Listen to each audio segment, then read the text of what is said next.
Bhabhar police તેમજ ASP Deodar દ્વારા ગુનાખોરી કરતા વાહન ચાલકોના વાહન ડિટેન કરી કાયદેસરની કાર્યવાહી કરવામાં આવી. ભાભર વાવ સર્કલ પાસે દિયોદર એસએસપીઆઈ પીએસઆઈ માનકર તેમજ ભાભર પીએસઆઈ એનપી સોનારા સહિત ભાભર પોલીસ સ્ટાફના કાફલા સાથે કાયદાનું ભાન કરતી ઝુંબેશ યોજવામાં આવી. આ ઝુંબેશનો હેતુ નાના મોટા ગુના જેવા કે ચીલ ઝડપ, એક્સિડન્ટ તેમજ કેફી પદાર્થોની હેરાફેરી કરતા વાહનો જેમાં નંબર પ્લેટનું તૂટેલ કે સ્ટેગર લગાવેલ રાખી ગુના કરતા હોય છે, આવા ગુનાઓ અટકાવવા અને કાયદાનું ભાન કરાવવા ભાભર વાવ સર્કલ હાઈવે પર બ્લેક ફિલ્મ વાળી ગાડીઓ તેમજ નંબર પ્લેટ પર લગાવેલ લગ્નના સ્ટીકરવાળી ગાડીઓ તેમજ નંબર પ્લેટ વિનાની ગાડીઓ તેમજ નંબર પ્લેટ વિનાના મોટા પ્રમાણમાં બાઇકો ડિટેન કરી સ્થળ પર દંડ કરી કાયદેસરની કાર્યવાહી કરવામાં આવી હતી.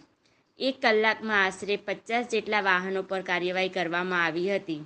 ભાભર પોલીસ એક્શન મોડમાં જોવા મળી હતી, માટે લોકોના ટોળે ટોળા ઉમટી પડ્યા હતા. પોલીસ તંત્રની આ કામગીરીને ભાભર તાલુકાના સૌ કોઈ લોકોએ બિરદાવી હતી.